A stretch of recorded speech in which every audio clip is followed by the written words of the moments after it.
Bueno, pues efectivamente la canción de Mercedes expresa muy bien este anhelo de cambio, esta capacidad que están teniendo los movimientos latinoamericanos para plantearse salidas, eh, para poder construir una propuesta de futuro.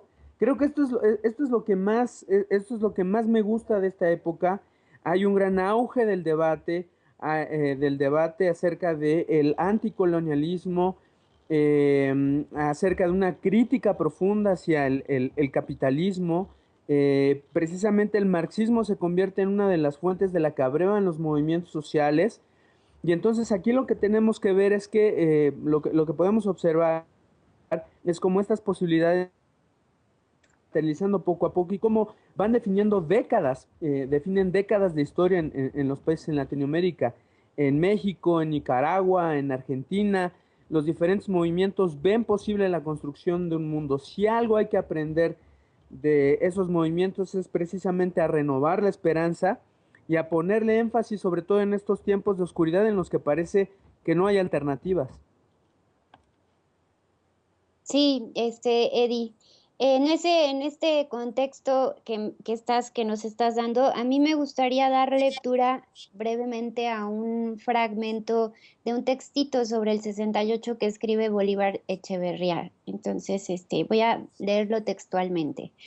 Mm, la rebelión de los jóvenes mexicanos se conecta sin duda a la de sus contemporáneos en Berlín, en París o en California. Pertenece al movimiento de los rebeldes, aparentemente sin causa, pero se diferencia de ellos por un hecho decisivo. La rebelión mexicana tiene lugar dentro de un Estado autoritario. El poder del movimiento del 68 fuera de México es más simbólico que real. En México es más real que simbólico. Ello se debe a que en un estado como el mexicano, durante el sexenio de Díaz Ordaz, cuyas instituciones tienen puesta en juego toda su legitimidad en la mayor o menor capacidad negociadora o política del señor presidente, hasta el menor de los actos de desobediencia puede adquirir un poder relativo muy alto. Y el movimiento estudiantil mexicano no era propiamente un acto de desobediencia menor. Su poder era real y así debía ser también su sometimiento por la fuerza.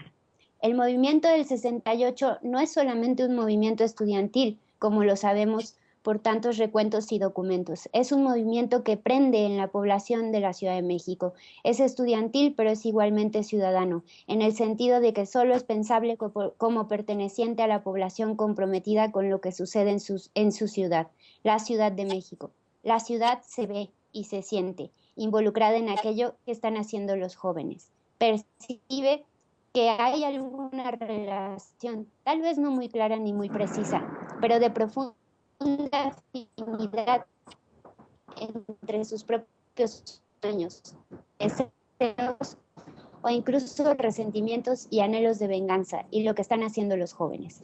Muy en general, la función histórica del movimiento del 68 en el mundo parece haber consistido en desatar la reafirmación definitiva de un peculiar ayornamiento en el Estado capitalista moderno, la clausura del tipo de democracia que había tenido vigencia desde los tiempos de la Revolución Francesa. Con la Revolución Burguesa, había comenzado en la historia moderna un cierto modo de hacer política que se prolongó con dificultades, dadas sus contradicciones internas hasta la Primera Guerra Mundial. Un modo de hacer política que después de la Segunda Guerra Mundial, al pretender depurarse de las mismas, entró en un proceso de autoclausura que dura hasta hoy, con momentos de resistencia excepcionales como el de la rebelión juvenil en los años 60. Hay pues un cambio muy radical en lo que es hacer política en la historia del Estado democrático occidental, y el nuevo modo de hacerla no implica un perfeccionamiento de la democracia burguesa, sino más bien todo lo contrario.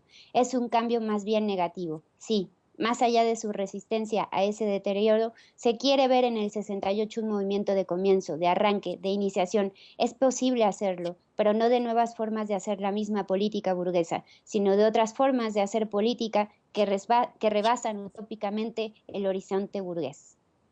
Adelante, César. Bueno, pues ese texto de Bolívar me parece muy importante porque justo Bolívar hace una lectura no, digamos que desconociendo la situación.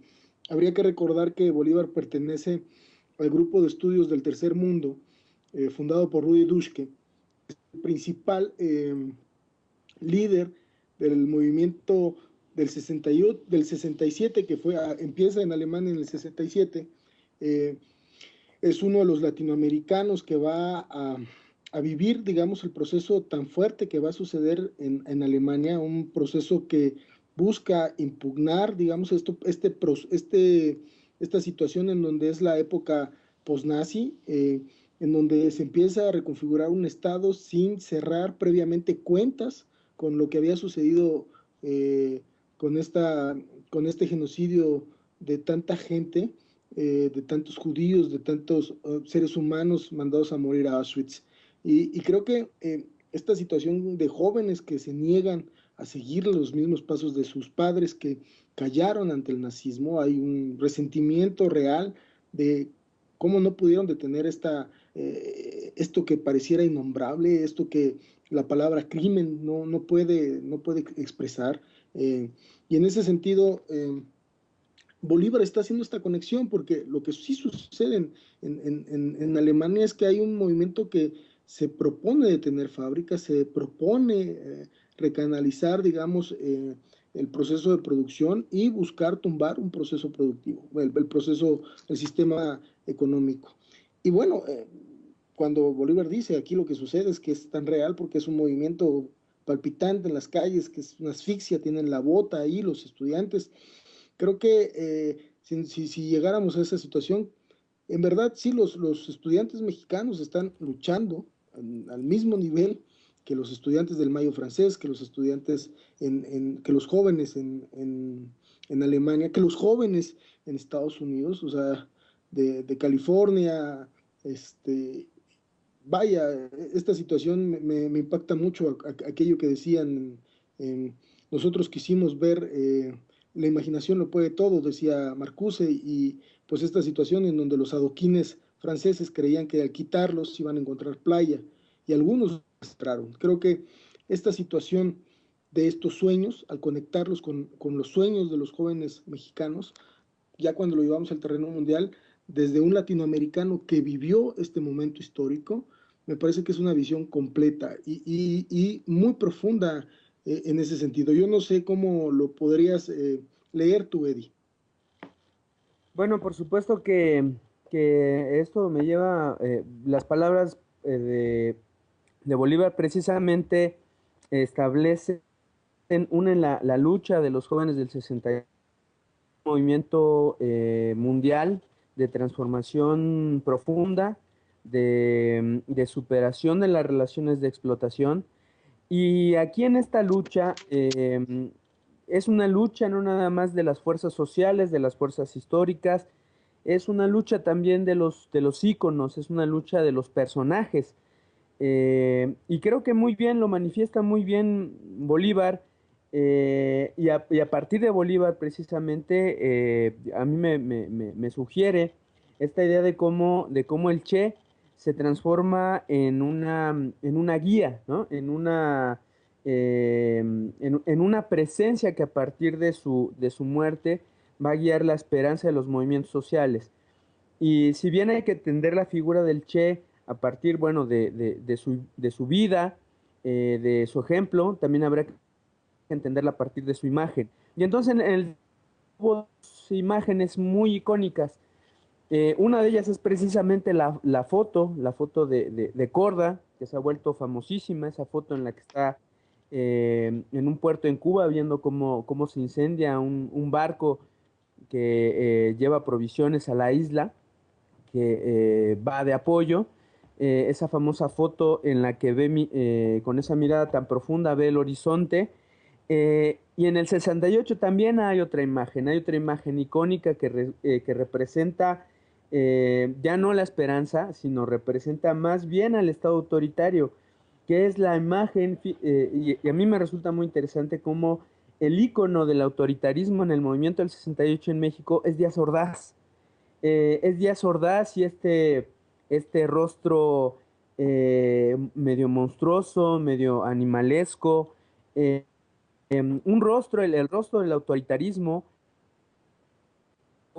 y que entiende su propia fealdad. Lo dice muy bien Fabrizio Mejía Madrid en su extraordinaria novela que es Disparos en la Oscuridad, cómo nos habla de esta fealdad asumida por Díaz Ordaz, se reconocía feo, pues, ¿no? Entonces, si entendemos la batalla de los íconos y la batalla de las ideas, también podemos entender estas fuerzas a partir de la historia de estos individuos, ¿no? Y entonces tenemos por un lado este estado autoritario, bastante tenebroso, por un lado, y la otra imagen que llama la construcción del hombre nuevo a partir del replanteamiento del trabajo, la generosidad, la alianza, y por el otro lado, la imagen del poder que se reconoce como horripilante, como, eh, como aquello que defiende la arbitrariedad, autoritarismo por encima de los derechos de las personas. Creo que efectivamente lo que nos ha leído Tania nos da para muchísimo para pensar. Sí, César. claro. Fíjate, Eddie, ya como también para ir cerrando, me parece también muy interesante, pues ahora recuerdo pues estas anécdotas que tenían justamente el otro, también latinoamericano, que precisamente ya ves que Bolívar sale de Ecuador, el otro latinoamericano que estaba en este grupo de estudios de Ruiz Dushke, que tan importante funcionó para poder armar todo un movimiento social de gran escala, un movimiento mundial, el primer movimiento social mundial.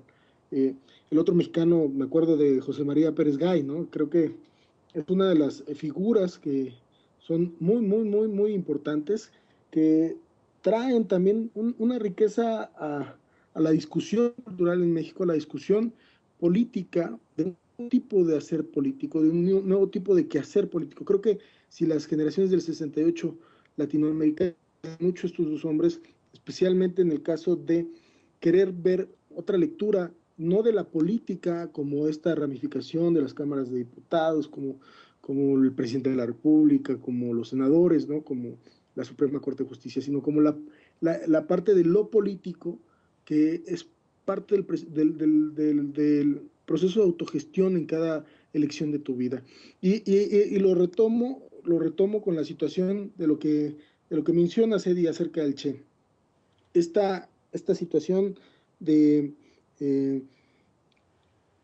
agarrar y decir en su carta de despedida que le entrega a Fidel, ¿no? De esta situación neofranciscana, le llama Bolívar, en donde en cualquier lugar donde haya una injusticia habría que responsabilizarte de ella.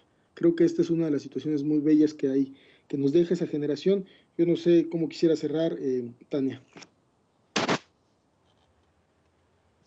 Tania. Sí, creo que Tania está fuera de línea, ¿verdad? Ok, entonces, pues, ¿tú cómo ves lo que acabo de mencionar, Eddie? Bueno, sí, Bueno, efectivamente. eh, básicamente, evidentemente, eh, aquí ¿ya me escuchas? Sí, Sí, sí, estás creo bien. que se corta un poquito porque hay una tormenta eléctrica que está cayendo por aquí, ¿no? Hola, hola, ¿me escuchan? Sí, ¿te escuchamos? Sí, ¿Te muy bien. escuchamos? César, ¿me escuchan? Sí, creo que tiene problemas de comunicación Tania, pero bueno, entonces, Eddie, te comentaba lo que estamos Bueno, platicando. bueno. ¿Cómo lo ves? Ok. Sí, Tania, a ver si me escuchas. Ok. Ok. Bueno, quería brevemente, pues, hacer un... A ver, aquí estoy. ¿Me escuchan? ¿Me escuchan Sí, mejor? sí, Sí. Ok.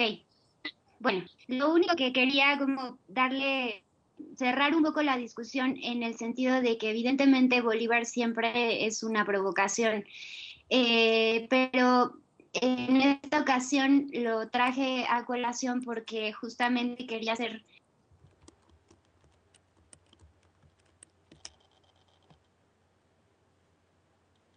Sí. creo que está teniendo problemas con su conexión. ¿Y por qué no Bueno, vamos con pues la segunda canción? vámonos a una rola, vamos con la rola de Alben y ahorita contamos una anécdota de esa rola.